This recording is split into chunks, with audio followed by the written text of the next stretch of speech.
sejam todos muito bem-vindos ao episódio Joy by Letícia, Viva a Sua Melhor Versão. E a minha convidada de hoje é minha amiga querida, que eu sou fã, admiro, uma das mulheres mais inteligentes que eu conheço, sábias também, Carol Maluf. Muito obrigada por aceitar meu convite, querida. Gente, com você não é um convite, com você é uma tarde agradável, É verdade. né? Você é minha amigona, eu sou sua fã, Linda. sua admirer, eterna. Linda. A gente vai muito para trás juntas, A né? gente vai muito para trás e para frente também. Especialmente agora para frente. Linda. Ai, eu fiquei toda arrepiada agora, juro que tô. Linda. Não, tô me sentindo lisonjeada mesmo, porque eu sei quão ocupada você é, quão concorrida você é, e você veio aqui, mas a amizade é acima de tudo, né, linda? Sempre. Obrigada. Quem tem amigos tem Obrigada. tudo, né? Quem tem amigos tem tudo. Quem tem amigos tem tudo. Lê. Linda. Muito bom. Verdade. Muito bom. Sabe por quê? Porque amigo a gente escolhe. É! Amigo a gente escolhe, Amigo é a um gente privilégio. escolhe, É. E exatamente. nessa fase da vida a gente quer poder escolher mais e mais, é ou não é? Mais e mais. Você chegou aqui falando exatamente isso, hoje eu só faço o que eu quero? Hoje eu só faço o que eu quero e Amei. ando com quem eu quero. Isso é fundamental, É é isso. Só faço o que eu quero, ando com o que eu quero. Gente, a gente não tá mais na idade de ter que ficar agradando todo mundo. A gente já fez muita coisa que a gente não quis fazer nessa vida para chegar até aqui, Isso né, não quer dizer Carol? que a gente deixou de ser boas pessoas. Não, hipótese alguma, e foi importante ter feito essa vamos trajetória. E continuar vamos continuar fazendo coisas boas. Boas e também algumas que a gente não quer muito, mas a gente entende que é necessário ser feito, né? É necessário É, ser feito, mas é. a gente não precisa se mutilar para isso. Não, né? não mais, né? Chega, né? Chega, já deu, A gente né? anda com o que a gente quer. É isso aí. É mais divertido. É muito mais. Bom, gente, hoje aqui o papo vai ser assim, além até do que eu costumo acompanhar, porque realmente não é verdade. Eu não sou uma pessoa super politizada, entendo muito pouco de geopolítica, mas eu amo, sou curiosa e eu adoro aprender. Coisa que eu mais adoro é aprender. Amo conhecimento. Então, eu tenho aqui na minha frente uma mulher muito sábia. Conta um pouquinho de sua trajetória. Eu sei que você é formada em filosofia. Fala um pouquinho da sua vida, se apresenta. Poucas pessoas não te conhecem, mas muitos não te conhecem, vai, Carol, né? Eu acho que algumas pessoas que entendem da onde eu vim e o que eu faço e por que eu faço, me conhecem. As outras pessoas Exato. Não têm necessariamente por que me conhecer, nem precisam me conhecer, né? Eu não sou uma celebridade ou uma figura pública. Sim, mas eu acho muito importante conhecer as suas origens. As minhas origens. Né? As suas origens. Isso. O porquê, o seu envolvimento e o teu prazer em geopolítica e o teu conhecimento. Então, conta um pouquinho de você. Bom, as coisas básicas. Eu nasci no Líbano, 1964, imigrei para o Brasil em 1970, né? Porque eu tinha uma avó brasileira de descendência libanesa, mas durante a Guerra Civil, nos primórdios da Guerra Civil, né, que já se apresentavam no início da década de 70, meu pai achou melhor vir para o Brasil, encontrar a família brasileira e começar a vida nova aqui. Então, nós viemos, meu pai, eu e minha mãe. Só nós três, e aqui ficamos. Então, na verdade, eu hoje sou uma pessoa deslocada. Você se né? sente deslocada? Eu me sinto deslocada. Eu tive meu destino deslocado. Né? Porque eu nasci num lugar onde provavelmente meu destino, se eu tivesse ficado, seria muito diferente do que é hoje. Minha trajetória teria sido outra, meus interesses certamente teriam sido outros, provavelmente, inclusive, a questão geopolítica talvez nem existisse na minha vida. Talvez o conhecimento que eu buscasse fosse outro. Mas o destino foi deslocado. Inclusive, escrevi um livro sobre isso em 2006 ou 2005. Você escreveu sobre sua história, sobre né? E da sua mãe. História que chama Destino Deslocado, porque eu sempre tive uma grande curiosidade de saber quanto tempo, e o Brasil é excelente para essa pergunta, quanto tempo leva para um imigrante e seus descendentes se sentirem plenamente incluídos na cultura de escolha. Então, quanto tempo leva para eu me considerar brasileiro? Se sentir em casa. Me Quanto sentir tempo? em casa. Não vai acontecer. Nunca? Nunca. Porque a minha raiz é outra. Então, quando você chega nesse lugar, você tem que se adaptar. Você tem que conhecer esse lugar. Você tem que aceitar, que é o mais difícil aceitar os novos costumes e não se incomodar com o fato de que essa sua nova casa desconhece a sua casa anterior. Mesmo vindo criança. Mesmo vindo criança, porque assim, o brasileiro ou o Brasil não tem obrigação de conhecer a história do Líbano e do Oriente Médio. Quem conhece é porque tem um interesse, um interesse cultural, mas não é um interesse natural. Você não nasce e cresce no Brasil querendo saber o que é o Oriente Médio. Agora, ultimamente, tá Agora todo você sabe mundo que tá esse é um problema, polvoroso. porque você, de repente, você tem um pincelamento de uma história, que, veja, tem mais de 5.000 anos. Então, assim, o que está acontecendo hoje, digamos que se resuma mais ou menos em 2 anos, este episódio, deste momento, dessa fotografia, desse momento, esses 2 anos não representam e não explicam nada do Oriente Médio. Nada, né? Absolutamente nada. E conhecimento demais faz mal? Depende. Depende, é exatamente isso. Você só procura conhecer alguma coisa, e deveria procurar conhecer, se você quer se envolver com aquela coisa. Tá? Você não pode se envolver em absolutamente nada na vida, nada. Não estou falando só de geopolítica, estou falando até de produtos estéticos. Vamos para um outro oposto. Como é que você quer se envolver?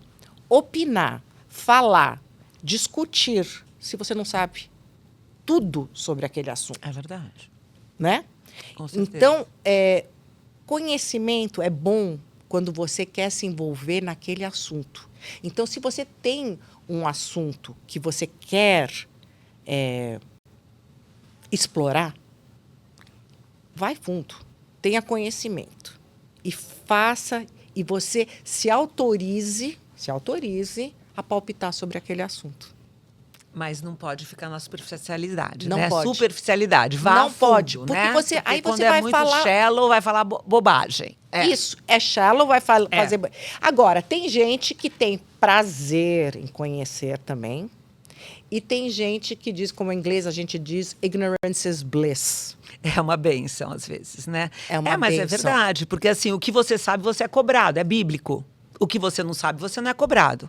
A partir do momento que você sabe alguma coisa, você não pode mais negar que você não sabe. Não pode. Então, às vezes, a ignorância é uma bênção mesmo. É uma bênção. E as pessoas, com todo o direito, elas têm o direito de não querer saber.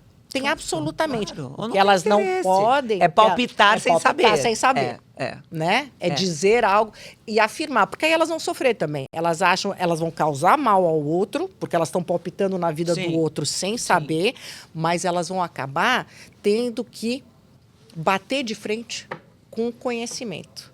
E aquilo vai acabar fazendo mal para elas. Porque quando o conhecimento é contrário àquilo que você acredita, porque nem sempre os fatos são aquilo que você acredita, exato. aquilo vai te fazer mal. Você né? se envolve emocionalmente, né? Com Então, essa situação. eu me envolvo Nós emocionalmente. estamos falando aqui, gente, para deixar bem claro Isso. sobre Israel e Palestina. Ou verdade, Hamas. Na verdade, eu acho que o meu envolvimento é maior com toda a questão do Oriente Médio, né? E como ele veio a ser o Oriente Médio e o que ele representa hoje. E isso é uma coisa que aconteceu comigo naturalmente, Letícia. Eu vou te explicar até como. Conte.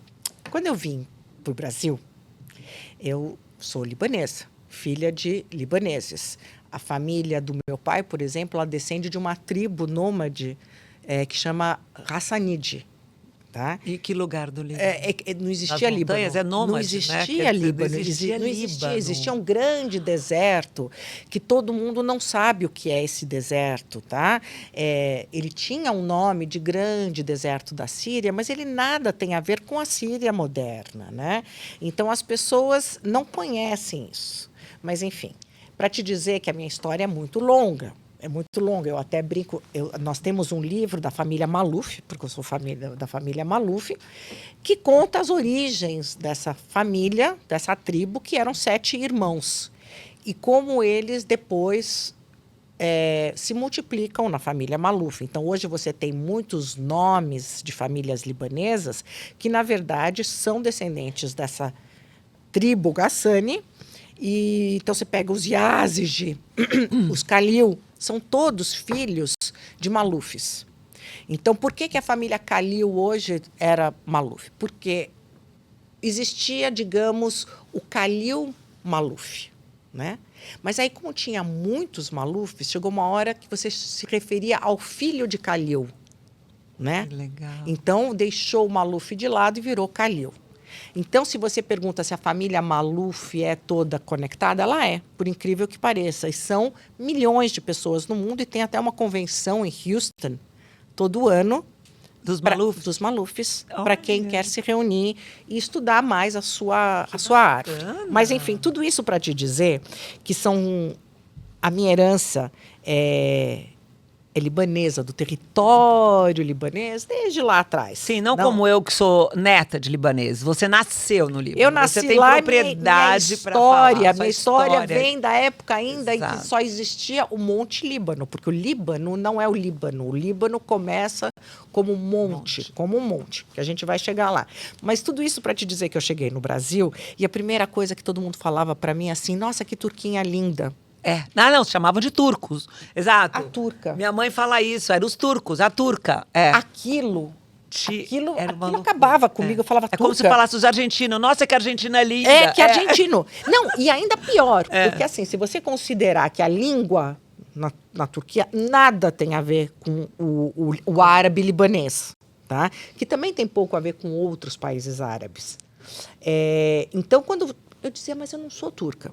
Aí eu fui aprender, eu tive que aprender por que as pessoas me chamavam de turca. Era porque naquela época tinha um império, antes, né? O Império Otomano, que na época dos primeiros imigrantes da região para o Brasil, eles vieram durante o Império Otomano. E durante o Império Otomano, todo mundo tinha identidade turca e entrava no Brasil como turco. Mesmo depois que o Império acabou, as pessoas assimilaram aquilo e entenderam que todas as pessoas que viessem daquela região, que inclusive abrange não só o Oriente Médio, mas também um pedaço da Ásia, né, eram turcos. Pronto. Então, foi a primeira lição, o primeiro conhecimento que eu tive. E eu, mesmo criança, passava grande tempo explicando para as pessoas, olha, é isso que aconteceu. Né? Depois, pequenas coisas. Por exemplo, eu ia no restaurante e pedia quibe cru, e aí me vinha o quibe cru, e às vezes ele vinha misturado com a coalhada. E eu via as pessoas comendo o quibe cru com a coalhada. Eu falava, mas... Não é assim. Não é assim que come, você não mistura. Não. A coalhada é uma coisa, o quibe cru é outra. E, normalmente, quando você está comendo uma, você dificilmente vai comer a outra. Mas eu fui deixando... Né?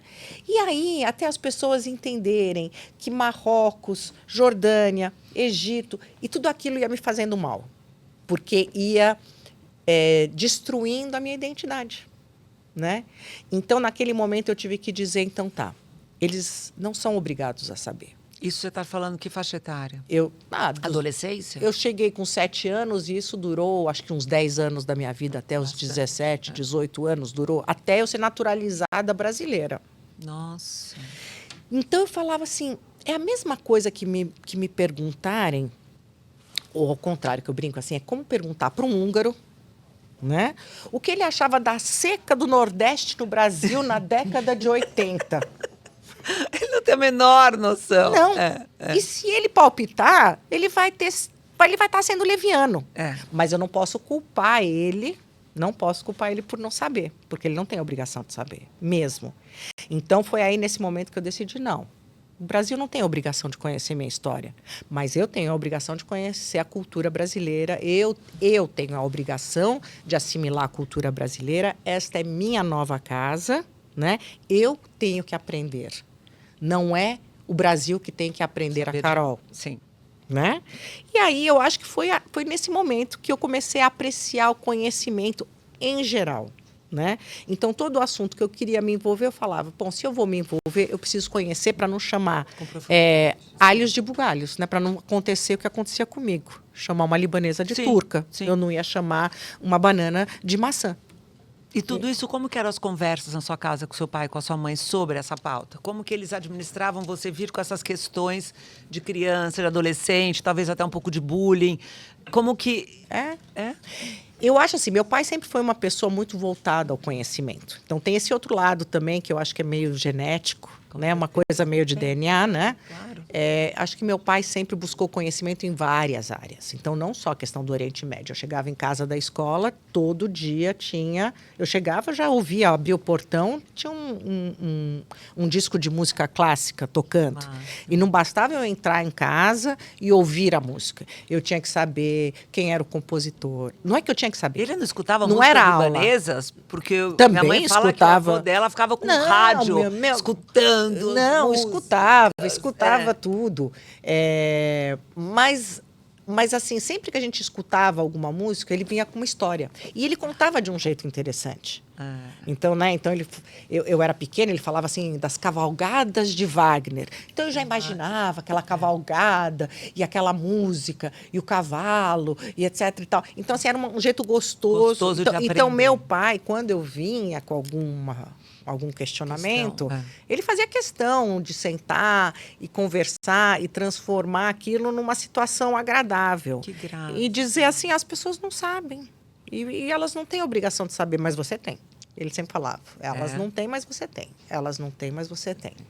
Graça. E a minha mãe, não. A minha mãe já era a pessoa mais debochada do mundo. Ela não estava nem aí. Nem aí. E aí, hoje eu me pergunto se minha mãe não era mais sábia que meu pai. Hoje eu acho que minha mãe talvez era mais sábia que meu pai. A minha mãe era, aparentemente, a pessoa mais desinformada do mundo. Ela, e hoje aparentemente. Exato. E hoje eu vejo que ela era a pessoa mais sábia ao meu redor. É. Ela navegou a vida com uma sabedoria que meu pai não navegou, né? Aquele... Então, meu pai era uma pessoa muito mais deprimida que a minha mãe. Interessante. E você também gosta de polemizar. Eu adoro polemizar. Eu adoro polemizar quando eu vejo ignorância. Exato. Quando Mas você isso tem certeza quando eu tenho, se eu não do que tenho, você está falando. Se eu não Exato. tenho, querida, E eu amo. nada. Se eu não tenho, eu vou comprar um carboidrato, comer e ser feliz. Eu vou dormir. Se eu não sei do que eu estou pronto. falando, deixa. Eu vou ser feliz. Eu vou no cabeleireiro. Mas então, se você sabe aquilo, você se envolve emocionalmente, né? Me envolvo e eu acho que hoje em dia é importante. Porque eu acho assim, cada dia mais o conhecimento está fugindo pela janela. Não tem mais conhecimento. Então, muitas vezes, quando eu polemizo, eu fico brava. Aquilo me pega emocionalmente. Pega, né? Aí eu paro e falo assim, por que eu estou fazendo isso? Estou fazendo mal para mim. E não vai mudar nada. Nada. Como se o que eu falo vai fazer alguma diferença. Aí eu vou para cá e falo assim, não faço mais, vou apagar meu Instagram, vou postar só paisagem, não quero saber de nada. Mas é mais forte que você, né? Não, aí eu falo assim, se todas as pessoas que conhecem alguma coisa de qualquer área começarem a pensar como eu, deixa para lá, não vai fazer diferença. O mundo já está tão ruim por falta de conhecido, né? Que vai ficar muito pior. E aí vai ser uma guerra entre narrativas pessoais. E narrativas pessoais, elas são uma loucura, porque elas não refletem a verdade. Elas simplesmente refletem a narrativa daquela pessoa. E aí você vai viver num mundo caótico que já está caótico. Então, às vezes, quando eu me envolvo, é mais, até de novo, se tem uma obrigação que eu ainda encaro como obrigação, é assim, se eu escutar alguma coisa que não confere com os fatos que eu conheço, é minha obrigação, queira o outro ouvir ou não, falar a minha experiência, não é nem visão, não é nem opinião, é aquilo que eu vivi, é o fato que eu vi. Então, quando eu falo de alguma coisa, ou é porque eu vi, ou é porque eu procurei saber muito. Né? Eu jamais vou te falar alguma coisa que eu não sei. Não vai mesmo, não vai mesmo. E você acha que o mundo está pior ou nós que estamos ficando mais velhas e achando que o mundo está mais caótico? Igual, então, você lembra que os nossos pais... Meus pais sempre falavam, na minha época, exato, era melhor, na minha época a gente se vestia melhor, etc. e tal. Isso era coisa da idade. Tanto é a prova que era coisa da idade, que se você vê, hoje a gente repete muitas coisas diante dos nossos pais. Na moda, na culinária, a gente está Verdade. sempre resgatando. Sempre voltando. Sempre voltando, sempre resgatando. Então, agora é isso, agora é aquilo, etc. e tal. Então, era uma coisa meio da idade, de querer dizer, na minha época era Quase melhor. uma melancolia, vai. Quase uma melancolia da idade. E quando eu comecei recentemente, depois dos meus 50, falar, não, antes era melhor, antes, eu falava assim, nossa, tô ficando velha mesmo, porque eu tô começando a falar com meus pais. Mas hoje eu acho que não. Hoje eu falo com muitos jovens e eu acho que as minhas angústias, algumas não são da idade. As minhas angústias hoje têm muito a ver com os nossos tempos. E me preocupo muito com as futuras gerações e me preocupo com os meus netos e que mundo vai estar.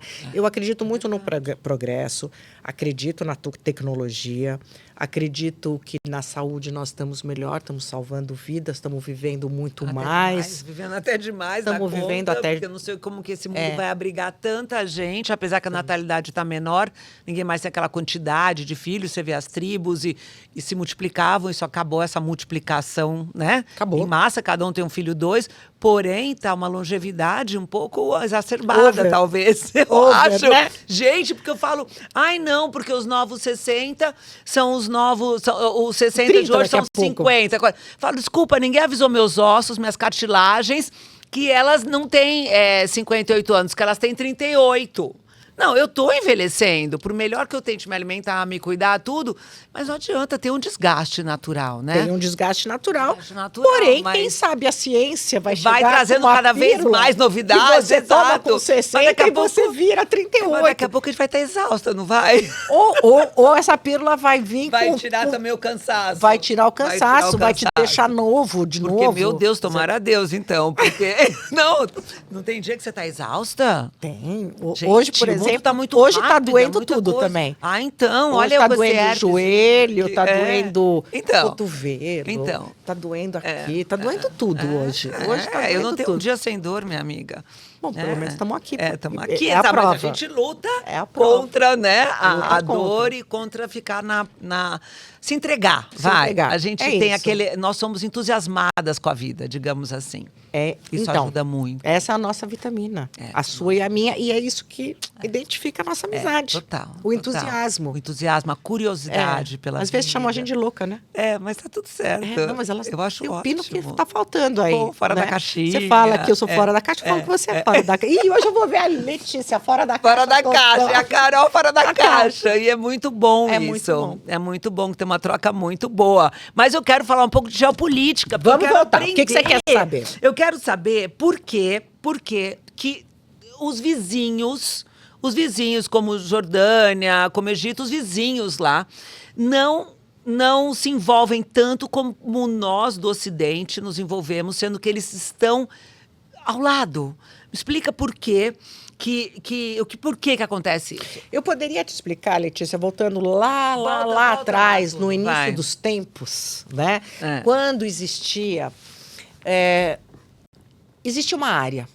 Eu quero simplificar ao máximo, não quero polemizar. Ensina, porque a gente quer aprender. Eu amo aprender. Pode explicar. Eu não quero polemizar absolutamente nada. É assim, hoje existem muitos países no mundo que têm nomes diferentes do que eles tinham na origem, né? Tipo assim, a Tchecoslováquia não existe mais, mas quando a gente nasceu, a Tchecoslováquia existia. Exato. Então, assim, hoje, negar alguma coisa ou afirmar é muito difícil, porque tem sim um fio, né, de uma coisa que acontece. Mas, enfim, eu vou tentar o máximo possível resumir. Existia uma região que era a Judéia. Tá? E existia, assim, um reino de Israel, que tinha seus reis e Davi. E existia, assim, também um outro povo na costa, né? Que era um povo náutico, que era um povo que tinha vindo do mar, que se assentou no que hoje mais ou menos se conhece como a faixa de Gaza, tá? Que eram, naquela época, chamados os filisteus. Né? E é muito importante a gente saber que toda palavra tem um significado. Nada, nada, né? É verdade. Tem um nome sem um motivo. Então, tem gente que estuda, então, inclusive, só palavras, Só a palavras. vida toda. Tem um nome para isso? Eu não sei agora te dizer, Tá me mas... sumindo. E toda palavra tem a sua história. Então, naquela época, vieram os filisteus, que se assentaram nessa...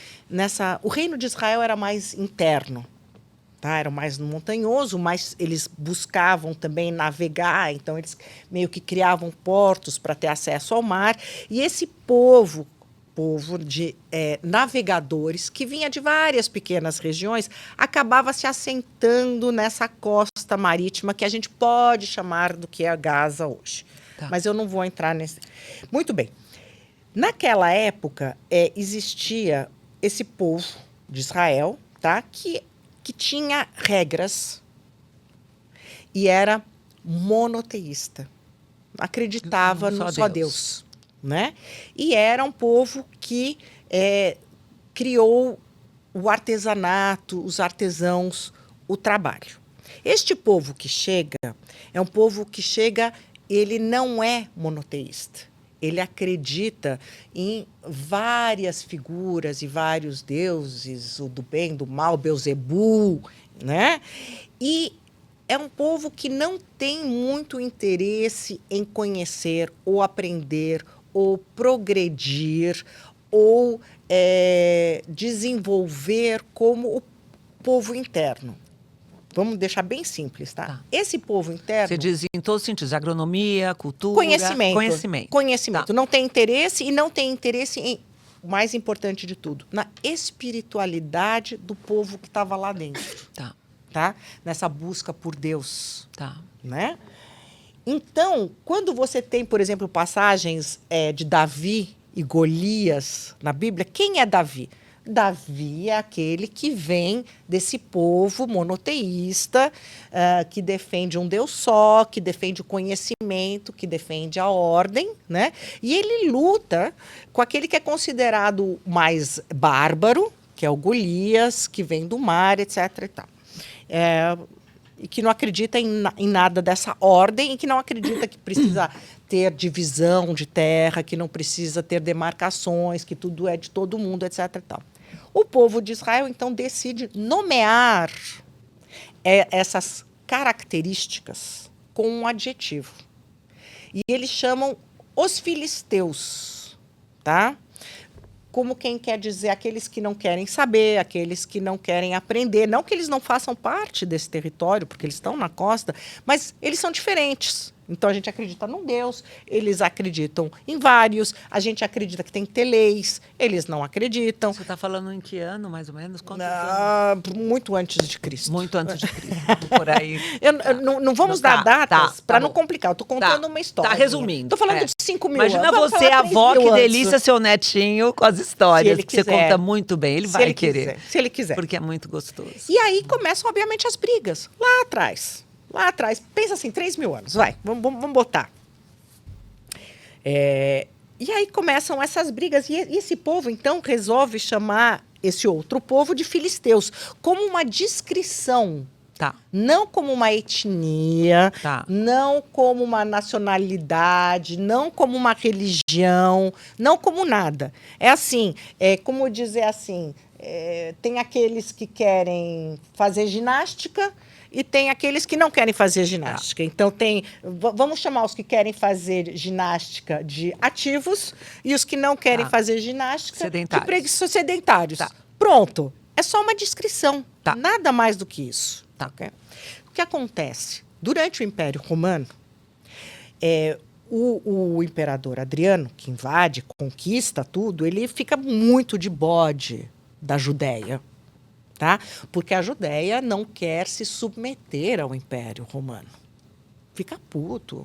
Não, quem são esses caras que continuam querendo as regras deles, e os jeitos deles, e as imposições deles, e o Deus deles? Tudo bem que depois todo mundo vai concordar que tem um Deus, é daí que nascem também os famosos valores judaico-cristãos. Né? Todo mundo fala assim, mas os valores judaicos cristãos são os mesmos. Sim, são os mesmos, porque aconteceram na mesma época os valores. Tá. E tem esse outro povo, que ainda não tinha Maomé, não tinha nada, tá? Que é conhecido como filisteu. Essa palavra filisteu, ela é com F, porque no mundo árabe, na linguagem árabe, a letra P não existe. Então, quando ela começa a se ocidentalizar, ela passa a usar o PH, tá? Filistino. Filistino. E na Alemanha, muito tempo depois, já no início do século XX, né? Final do século XIX, a palavra é retomada. Lembrei. Não é etimologia, que é quando dá o Etimologia, significado para cada etimologia, palavra? exatamente. Etimologia. Tá. E aí ela vira Philistine como uma descrição que continua a mesma coisa. Então, hoje, por exemplo, se você vai para a Inglaterra, se você é velho, que nem nós, quando alguém... velho que nem nós. Tá bom, mais antigo, né? Quando a gente está tendo... Piorou! Desculpa, olha, nesse programa a gente não tem velho. Exato. Tá? Nós somos lindas. Novésimas, Maravilhosas, gatésimas. E essa coisa de idade não existe. Então, hoje, por exemplo, quando você está na Inglaterra, com pessoas um pouco mais de outros tempos, discutindo, e eu tô aqui brigando com você. Ótimo, essa metida de cabelo. Você gostou da minha metida? Amei. Eu vou brigar com você e falar assim, Letícia, para de ser filisteia. Stop being a Philistine. Eu vou te dizer isso, porque essa palavra existe. Entendi. Para de discordar. Para de, se eu te falar que isso é um copo, você vai falar, não, isso aqui é uma taça. E aí nós vamos ficar 3 horas brigando se é uma taça ou se é um copo. Uma taça ou um copo. Deixa de ser a Philistine. Olha. Tá? Só aceita que na minha concepção, na minha vida, eu cresci e nomeei isto aqui um copo. E eu, uma taça. E você nomeou uma taça. Tá, vou até por uma aguinha. Tá Continua. bom? Vamos aqui. Vai. Vai, continua. E aí o que aconteceu foi que, então, com o tempo, passagem, histórias, Império Otomano, Segunda Guerra Mundial, 1948, divisão do território, etc. e tal, acabaram chamando... não, voltando para o Adriano, que é muito mais importante. Pera, como que eu já pulei tantos séculos, tanta coisa? Não, o Adriano, então, ele chega na Judéia e fala, não gosto desse povo. Ele, inclusive, escraviza o povo da Judéia, e fala, e de sacanagem, essa é a palavra, ele fala assim, vocês chamam aquele povo de filisteu? E a região é toda a mesma? Então tá, então isto aqui é a região dos filisteus. Vocês são todos filisteus. Como para ofender. Eu entendi. Entendeu? Entendi. Então aquela região passa a ser a região dos filisteus, que com a etimologia da palavra passa a ser Palestina. Palestine, Palestinian. Então, dizer que Judéia nunca existiu e que antes eram os palestinos, assim, como? Absurdo, tá. Como? Não existe isso. Então, assim, vamos discutir agora com os guaranis. Eu estou te garantindo que os guaranis nunca existiram, Letícia. Me prova ao contrário. Não tem como. Você não tem como, você não sabe me dizer. E eu poderia até te provar que os guaranis existiram. Mas você quer saber? Talvez você não queira. Ou talvez você prefere achar que eles não existiram. Né? Pode ser. É mais simples para você. Conveniente, é mais talvez. conveniente. Eles não existiram. Né? Então, aí você vê esses jovens todos. From the river to the sea, Palestine will be free. Hello? Hello? Por incrível que pareça, Gaza ainda é a região onde eles atracaram inicialmente. E foi dada. Foi dada. Mas o que acontece? É que eu preciso resumir tanto. O que acontece? No Egito, vamos voltar para... É difícil contar isso em meia hora. Mas eu vou tentar resumir tudo. Na década de 60, tem um cara no Egito... Década de 60, vamos pensar que é a década do nascimento da esquerda, mas apesar que a esquerda já vinha há muito tempo antes, mas é uma coisa assim, já começa a tomar outras proporções, a questão do progressismo, etc. Tá. Não vamos entrar nesses detalhes, mas no Egito nasce uma figura chamada Yasser Arafat. Tá? Ele é egípcio. tá? E Yasser, então, lá no Egito, começa com as suas novas ideias progressistas, disso e daquilo, e papapá, né? Só que o que falta realmente para ele é uma causa, né? Ele não tem uma causa. E aí ele tem, no Egito, muitos palestinos que moram lá. Assim como muitos moravam na Jordânia, porque era uma região em que todo mundo morava, mais ou menos como a América do Sul. Então, Por isso que eu não entendo por que o Egito não os recebe e por que a Jordânia também não. porque Yasser, então, resolve que existe uma causa. Ele quer criar uma causa. Ele não gosta... Vamos... De novo, por princípio, ele não gosta da questão judaica, da religião judaica, porque aí Maomé já tinha aparecido. Lembrando que Maomé aparece muito depois dos judaicos cristãos. Muito depois. Tá? E naquela região do Egito, todo mundo adota o islamismo. Então, Yasser nasce islamista. Ele nasce muçulmano. Os palestinos também são muçulmanos e ele precisa encontrar uma causa. E a causa que ele encontra, digamos, é que vieram muitos europeus, né, para o Oriente Médio, vindo de tantos lugares, vindo da Hungria, vindo da Alemanha, vindo da Áustria. Que povo é esse que está chegando?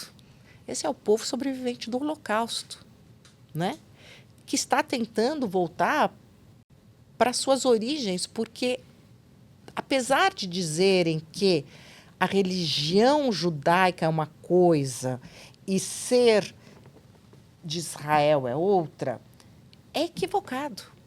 Porque é um povo, né? Os judeus eram um povo de Israel, né? Que acreditava em alguma coisa e esta coisa era um Deus e se torna monoteísta, então, claramente, aquela nação era uma relação religiosa também.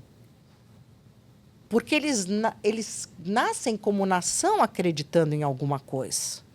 Mas então, por exemplo... Então, dizer que um sionista não é judeu, ou um judeu não é sionista, não faz sentido. Não faz sentido nenhum. Não faz sentido nenhum.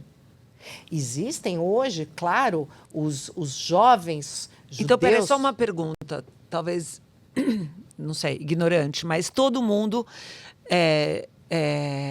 da Itália é católico? Não necessariamente. Então, todo mundo de Israel é judeu? Não necessariamente, muito pelo contrário. Quer dizer, a maioria como no Brasil era até pouco tempo atrás, nós éramos todos católicos. Hoje não. A gente, de novo, progresso, as coisas vão mudando, a gente vai aceitando novas pessoas, novas imigrações, então tudo, né? Mas em Israel de 1948, a volta... né? A volta para o lar, a maioria que volta porque é judeu, exato, porque está fugindo, ou porque está querendo começar uma nova vida.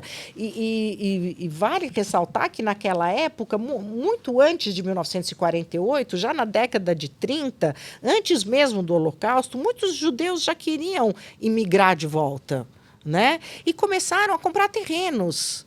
Então, é como se eu hoje falasse assim, não, é como se minha filha e meus netos quisessem agora falar assim, não, nós vamos voltar para o Líbano, das nossas origens, vão lá para o Líbano e começam a comprar um monte de prédios, terrenos, apartamentos, etc. e tal, e se instalam e é deles. Então, antes mesmo da divisão, já haviam muitos judeus lá que tinham adquirido terras, adquirido propriedades, etc. e tal. Bem como naquela região, também o pessoal que morava no mar também escolheu comprar um terreno na montanha. Então, assim, estava tudo certo. Estava tudo certo. Estava tudo certo. Tanto é que você tinha judeus que viviam no Líbano. Meu avô, que era arquiteto, construiu uma série de sinagogas para a colônia judaica em Beirute. Existiam os judeus sírios, os judeus marroquinos, existiam os judeus iraquianos, o Amir Slama, por exemplo, que a família fugiu do Iraque, ele é um judeu que era iraquiano. Muitos judeus iranianos então também. Estava iraquianos, estava tudo bem. Estava iraniano também. Hoje também, devem ter, acho que existem, eu estava lendo, não lembro, existem ainda 12 ou 18 judeus no Irã, não sei, mas existem. Então, o que acontece? Quando você, politicamente, ideologicamente, inventa uma causa, você inventa o caos. Inventar uma causa é inventar o caos. Eu não tenho como resumir muito mais, porque é muito extenso, mas eu posso te dizer que Yasser Arafat, com a Organização da Liberação da Palestina, ele começa dentro do Egito e ele cria um caos. Então, ele é expulso do Egito. Assim como quando ele abriu seus escritórios na Jordânia, da causa palestina, que ele criou, tá?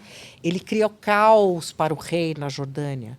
Então, o que acontece? O Egito e a Jordânia expulsam todos os palestinos que aderem à causa, porque eles estavam, obviamente, matando pessoas dentro do Egito, dentro da Jordânia, querendo derrubar. Nada diferente do que a gente vê hoje, nada. É tudo sempre a mesma coisa. São jovens que até os 50 anos querem mudar o mundo e aí um dia descobrem que não é bem assim. Mas tudo bem. E a gente tem que respeitar que existe um processo.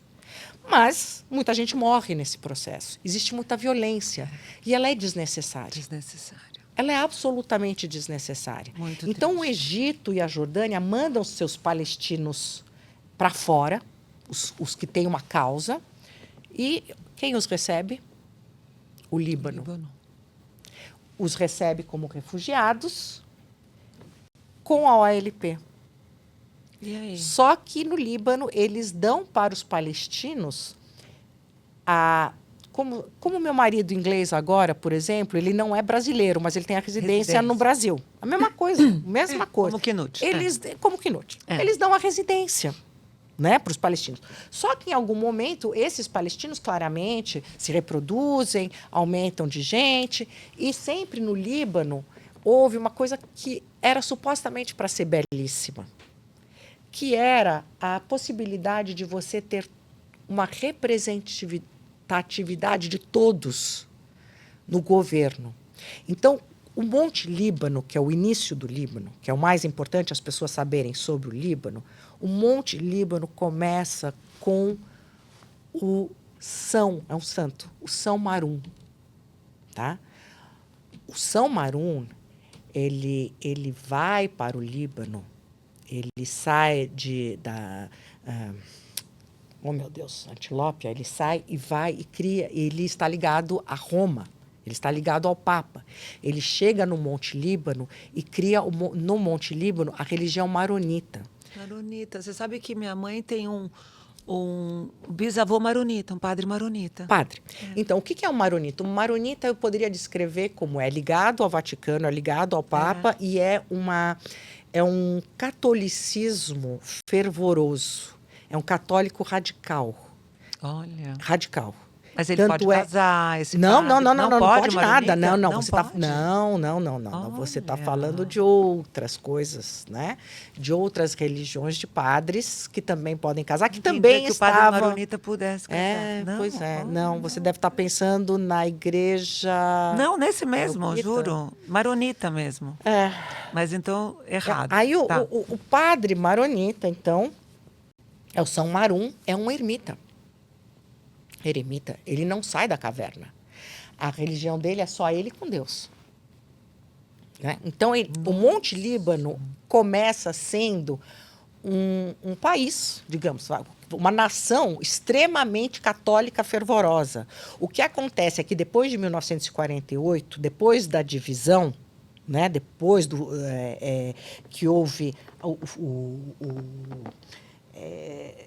final da guerra, há toda uma divisão do território. O que acontece? Um pedaço da Síria é anexado ao Monte Líbano, né? E aí isso tudo, o Monte Líbano passa a ser conhecido como o Grande Líbano. Tá? E como vem uma parte da população da Síria, ela vem muçulmana. Tá? Então, aí você começa a ter uma mistura no Líbano de católicos com muçulmanos. Mas, inicialmente, é uma região católica, cristã. Mas, mesmo assim, fica decidido. também não vou entrar nos detalhes, porque é muito longo, mas fica decidido que o presidente da República do Grande Líbano sempre será um católico maronita. O primeiro-ministro sempre será um muçulmano suni, né? E o chefe da Casa do Congresso seria um xiita. O que as pessoas também não sabem, e isso é muito importante, mais importante do que tudo, na verdade, que existe também dentro da religião islâmica, como em todas as religiões do mundo, uma grande divisão, que é o sunismo e o xiismo, que é uma coisa muito importante para o desenvolvimento dos acontecimentos contemporâneos. Para o Islã, quem manda? Os sunis ou os xias? Quem são os puros? Quem detém a verdade? E você sabe de onde vem essa divisão? Você vê como nós, seres humanos, somos absolutamente ridículos. Como? Que tudo, no final das contas, se resume numa fofoca básica. Que loucura. E uma briguinha de família. Então, um egozinho. Não é nada de muito filosófico, não. Então, Maomé estava lá, ele tinha os seus discípulos, e ele estava com aqueles ensinamentos muito bacanas. Meu pai tinha umas páginas do Corão em casa muito bacanas, alguns dos ensinamentos, que também eu preciso falar alguma coisa importante do Corão, depois você me lembra. Fala, gente, estou tendo uma lição aqui. Porque o Corão, diferentemente da Bíblia e da Torá, que são simplesmente livros religiosos, é importante lembrar que o Corão é também uma constituição. Então, não há como ter democracia no islamismo, porque é uma coisa só. É a Constituição, é o que está escrito, é a lei. Então, a religião no islamismo é a lei. No cristianismo, você tem a divisão de Estado e de igreja. Tá? No judaísmo, você tem a divisão de Estado e religião. No islamismo, isso não existe. É uma coisa só. A religião é a sua constituição. Ponto. Tá? Então, onde é que nós estávamos? Xiismo e o xiita. Essa é uma fofoca. Então, um dia Maomé resolve que, então, o meu sucessor, quando eu vier a faltar, vai ser meu braço direito aqui, que tem todo o conhecimento, aprendeu comigo, meus discípulos, e assim será. Cada vez um vai nomear o outro a partir dos seus conhecimentos, da sua dedicação ao Corão, etc. e tal. Ele estabeleceu lá um jeito para dar continuidade. E ele só tinha filhas, mulheres. E uma dessas filhas era casada com um cara chamado Ali. Que, aliás, é bom saber que meu primeiro nome é Alia. Né? Então, esse negócio de dizer, não, porque você é contra isso ou contra aquilo, você não gosta disso, ou você não gosta... Gente, para tudo. Eu tenho um nome mais islâmico impossível, Alia. Carol, o nome mais internacional, americanizado, ocidentalizado, cristão, católico do mundo. E Maluf, o nome mais tribal de todos os tempos. Então não me venham dizer que eu não gosto desse ou daquele, que eu sou... Mesmo porque eu não acredito em esquerda, não acredito em direita, não acredito... Eu só acredito... Você é liberal. Eu não sou nada liberal, eu sou certo e errado, acabou. É o que é e é o que não é. Eu não toma dentro com a Carol. É um fato. O fato é, hoje eu estou sentada aqui com a Letícia gravando um podcast. Ponto. É o fato. Pode ser que venha um filósofo como Hume, que eu estudei, que vai dizer que tudo isso é ilusão, que nós todos aqui não existimos. Pode. Pode ser. Poder pode. Mas como eu não tenho essa experiência, a minha experiência continua sendo... Matéria. Eu tô aqui, até onde eu sei, eu tô aqui com a Letícia. Tá? Bom, mas então... volta para lá, pelo amor de Deus. Então, Maomé, pensando como eu, ele diz, quem acredita nas coisas e sabe as coisas como eu, vai ser meu herdeiro. O Ali, que era casado com a filha do Maomé, fala, não, imagina, tem que ser herança familiar, nós somos uma monarquia, praticamente. Então, visto que mulheres não podem ser líderes ou governantes, cabe ao genro, né? Sim. Porque eu sou da família. Sim. Então, começa aquela fofocaiada, vai ser o Ali ou vai ser o Pedro? O Pedro não, Pedro é o nome errado, eu não podia ter usado. Vai ser o Salinzinho ou vai ser o Ali ou vai ser não sei quem? E aí, uma briga generalizada, tipo essas que a gente tem hoje em dia, né? Não, quem fica com a casa, quem fica com o carro, etc e tal. Né? Briga generalizada. Os que ficam com o Ali são os Shias. Tá. Os que ficam com a herança de Maomé especificada são os Sunis. Cabe você, Letícia, aqui hoje comigo, que não sabe nada disso que eu estou te contando. Quem você acha, minha querida? Você acha que os Sunis ou você acha que os Shias têm razão? Ai, gente. Como é que você vai saber? Eu não sei. Você estava lá, meu amor? Não. Então, como é que você vai saber? Você vai saber? Não. Não, mas está cheio de gente aqui com bandeira no Com meio da achismo, rua, é. dizendo que sabe tudo o que aconteceu.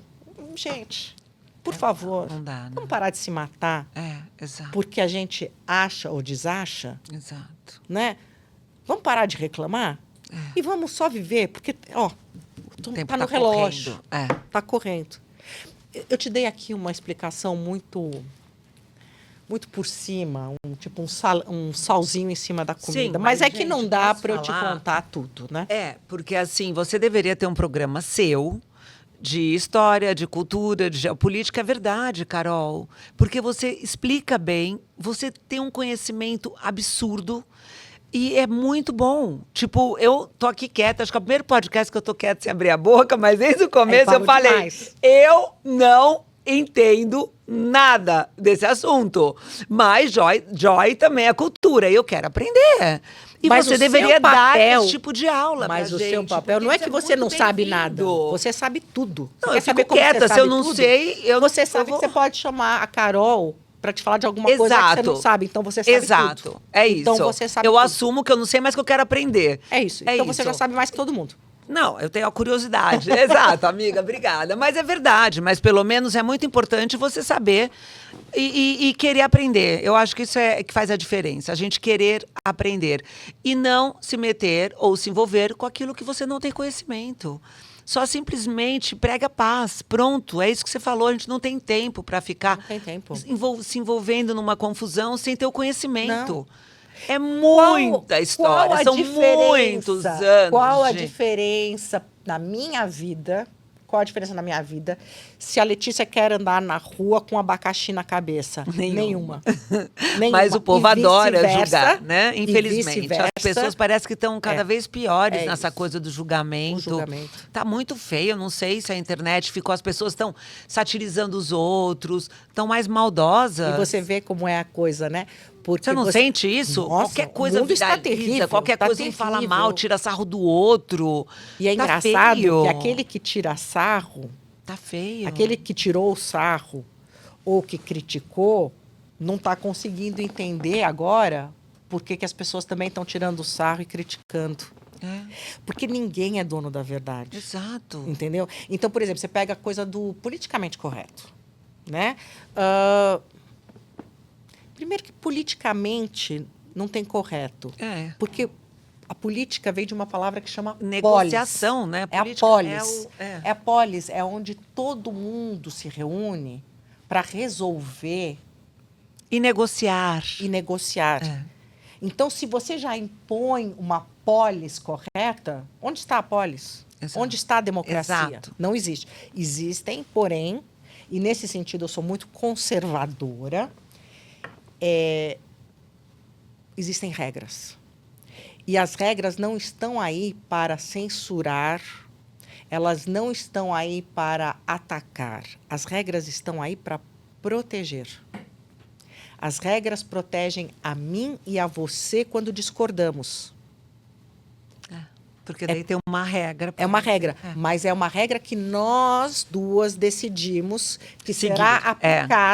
será aplicada a nós duas no momento em que nós duas tivermos um problema. A nossa regra será aplicada a nós. E nós vamos ter que aceitar, porque nós criamos a regra. a própria regra. É só isso. É só isso. Então, eu sou conservadora, tem que ter regra. Então você é conservadora. Nas regras. Tá, E sou nas regras. E sou muito liberal nas escolhas.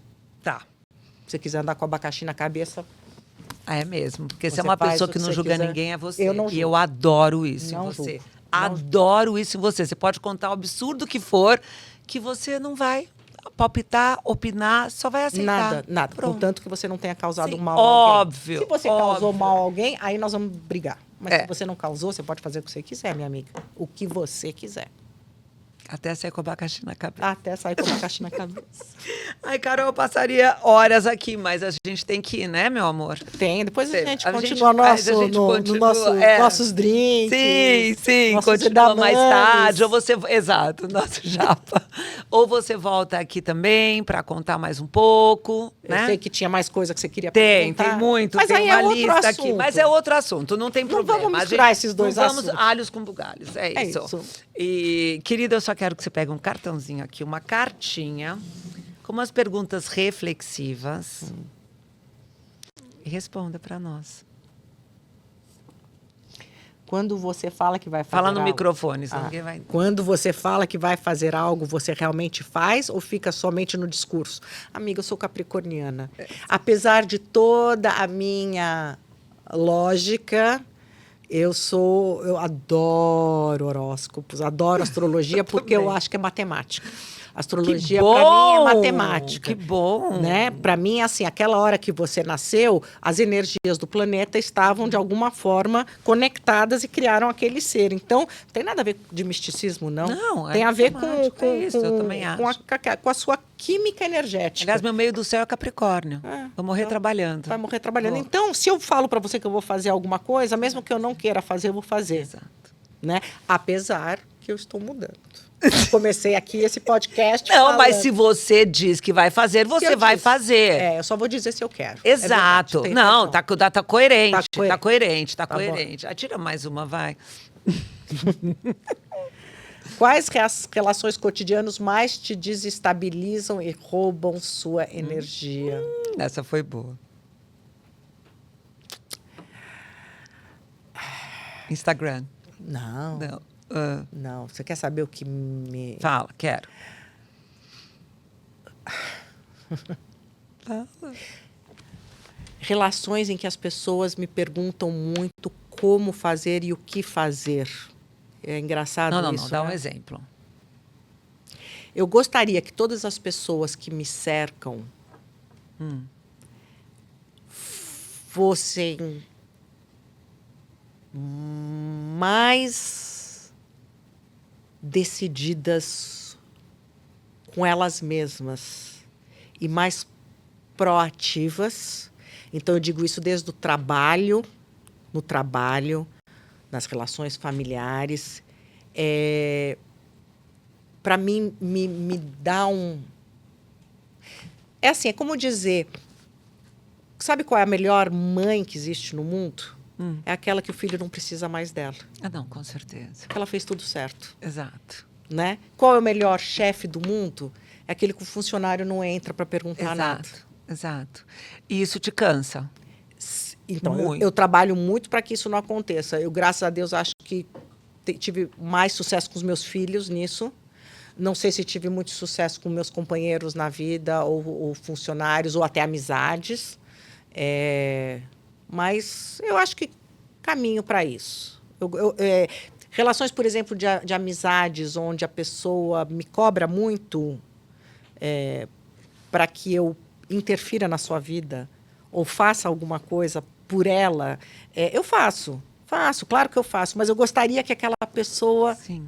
Isso te incomoda exatamente porque você é o extremo oposto disso. Porque eu sou o extremo oposto. Exato. Então, isso realmente você não consegue nem entender, Não consigo entender. como essa pessoa tem Não essa consigo. codependência. É isso. Exato. É. Não consigo entender. Entendi. O que pode ser Eu te ruim entendo. também. Não, te incomoda, te irrita. Somos Carzen.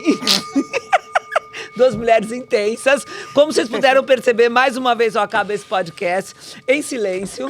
Porque esse assunto eu não domino e assumi do começo, hein? Porque eu não finjo que eu sei o que eu não sei. Também não tô mais nessa idade de ficar fingindo que eu não sei. Eu prefiro perguntar e não é. E tá tudo certo. Porque antes a gente ficava fingindo que sabe, coisa que não é. Não quero fingir mais nada também. Finge mais nada. Mais nada. Ah, eu tenho um presente pra te dar. Tô sendo lembrada aqui que eu tenho um presente pra te dar. Aliás, é bem legal, viu? São dois. Um é da Better Bee, já ouviu falar? Eles são super tecnológicos. Tu estava falando sobre longevidade? Estamos. Pois é, querida. Você não quer viver longevamente? Quero. Use Better Be. Ai. Gostou? Você já explicou o que é Better Be para todo mundo? Não. Ah, explica o que é Better Be Better. É o seguinte, não, de verdade. Eles desenvolveram vários produtos muito bacanas, tanto para quem faz fasting, que é o jejum intermitente, quanto como vitaminas, todas com essa tecnologia celular. Então é muito bacana, é super moderna. Fasting support, olha que demais. Fasting support. Você faz fasting? Eu faço. Faz. Eu não consigo muito. Eu faço no máximo 2 vezes por semana, você sabia? Nossa, que coincidência. Porque eu Hoje de adoro café manhã da eu estava manhã. pensando, tinha que existir um suplemento para as pessoas. Pra dar uma força no fasting, né? Olha. E é muito legal o fasting, ainda mais se você conseguir prolongar, depois de 18 horas a gente entra na tal de autofagia, né? Que as células... Você sabe que eu encontrei um amigo agora em Nova York e ele fez 72 horas de fasting, de jejum. Cara, ele limpou o corpo dele. Em 70? Limpou. Eu e a Marcela, nós ficamos chocadas. Tava eu, a Marcela e a Fabi, a gente falou, o que aconteceu que você tá mais jovem? Ele tomou água. Claro, água. Sim, mas 72 horas de jejum. Olha o controle da mente. Depois a fome passa. Eu fiz uma vez 36, tá? Mas eu comecei a escrever um monte, o tempo passou. Depende de onde você põe seu foco, você consegue. Mas eu estava no retiro focada nisso. Mas ele estava numa cidade em que tem cheiros, tem restaurantes, pessoas comendo, você anda na rua. Quer dizer, você tem, como que fala, informações que te atraem, né? Que te aguçam a fome, inclusive. Mas ele conseguiu 72 horas, eu vou te falar. Qualquer célula que estivesse desenvolvendo erroneamente, elas se comem, as fracas se destroem, autofagia. É maravilhoso. É maravilhoso. Isso é maravilhoso. Agora, eu não sei quantas horas, não entendo nada. Eu só sou curiosa e fico 3 dias sem livros comer. dos caras de Harvard, né? Ai, eu adoro 72 todos horas aqueles. sem Não, é comer, impossível. gente. Não faça isso. Faça 14, 16, pelo amor Eu de sempre Deus. faço 14 e 16. Ah, então pronto, isso é ótimo, porque mulher nem deve fazer, acho que Não. muito mais que isso, eu não sei. E aqui é um suplemento vitamínico também. Não, mas aqui maravilhoso. também é. Esse é pra você aguentar seu fasting. Ah, e esse tá? é o Tipo assim, vitamina, esse essa é a vitamina que pílula. você põe aqui nesse potinho. Ok. Tá bom? Tá, entendi. Aí você lê tudo na sua casa. Better Be. Adorei. Não é legal? Gente, adorei. Gente, ela fala better be igual em inglês. Eu falo better be igual americano. Eu fui casada com americano, ela tá casada Amor, você é com casada inglês. com norueguês. Agora com norueguês. Falei, eu fui casada, agora com norueguês, exato. Agora você precisa de sotaque norueguês. Não, não dá. Não acho muito charmosa aquela língua, né? Não? Não é. Não Você é sabe como que tem uma língua ilha aqui. cantada, Você sabe nem que tem a uma ilha nossa, na o italiano, Noruega que a gente precisa ir que Svalbard. time zone free, Svalbard. que é onde não tem hora. Ah, sim, bem lá no norte. Vamos juntas? Sabe que não tem hora? Eu sei que não tem hora. Não tem hora, relógio, eles não tem têm hora. relógio, É eles não incrível. você faz- Só que tem... Eu não sei se isso é muito bom pro nosso ciclo circadiano, tá? Mesmo porque lá é difícil, porque nem tem todo os horários. Por exemplo, agora, eu queria levar meus netinhos para Lapônia. Quando eu vi que o sol nasce às 11 e acaba às 2 e pouco, 2 da tarde, é puxado. Eu já fui lá para a Noruega no inverno e realmente fica muito triste, muito escuro. Então, esse lugar que não tem horário... Também sempre- mexe com o seu ciclo circadiano. Mas é bom Mas a enquanto gente tá vai lá claro. passear. A gente Sim, vai quando tá a gente claro. vai viver que nem eles, né? Mas eu vi. Eu adorei porque o pessoal Essa reportagem. Eu não abre- conheço esse lugar. Eles Vamos abrem juntas. os restaurantes na hora que eles Que eles querem. querem. Eles abrem E a aí? loja na hora que eles querem. Então você tem sempre alguém aberto. Não, isso é maravilhoso. Mas, bom, enfim. Depois a gente entra dia a gente nesse vai. assunto. Um dia a gente vai. O que eu achei que você estava falando era de Svalbard. Não, eu quero Que é o conhecer mais a perto do ilha, Polo tá? Norte. É maravilhosa. Essa ilha é linda, eu fui. Mas, enfim, vamos pra lá. Vamos. Gente, foi um prazer. Obrigada a todos que participaram aqui desse podcast. Maluco como nossa. Tem mais um presente! Carol, você me deixa confusa. É o seguinte, gente. Ó, agora é sério. Tá? Eu experimentei em mim e eu não costumo usar no meu cabelo. Tem muita química, muito reflexo, desde os meus 18 anos de idade. Então, realmente, normalmente, para mim, produto nacional não vai tão bem no meu cabelo. Eu fiquei impressionada como esse foi muito bem no meu cabelo. Inclusive, eu levei na minha viagem. E eu usei nessa minha viagem agora, meus 20 dias. Então, assim, eu te dou com carinho mesmo, porque eu acreditei e foi muito bem pro meu cabelo. Espero que também vá muito bem pro seu cabelo. Tá? Um presente muito bom. Adorei. Experimenta essa marca. Vou. Eu também não conhecia, gostei. Vou lavar e eu meus tenho cabelos, combinado comigo vocês saibam disso, eu tenho falado e quero que todo mundo fique bem ciente, que eu só vou divulgar, falar, fazer reels, post, do que eu experimento primeiro em mim. Não é legal? Faz Não é todo coerente? sentido, claro. Então, assim como eu falo, tudo que eu compartilho na Joy é o que eu tenho experimentado em mim. O que eu estudo, o que eu tento aplicar em mim. E assim como os produtos que estão entrando em contato comigo, primeiro eu quero testar em mim. Ah, foi bom? Foi bom. Não foi bom? Muito obrigada. O que você Foi quer bom? fazer? Gostei. Conhecimento. Você quer conhecer. Exato. Né? Quero conhecer. Não é Se eu bom gostei, conhecer? eu ofereço. É muito bom conhecimento. Te amo. Chama. Obrigada. Obrigada a todos.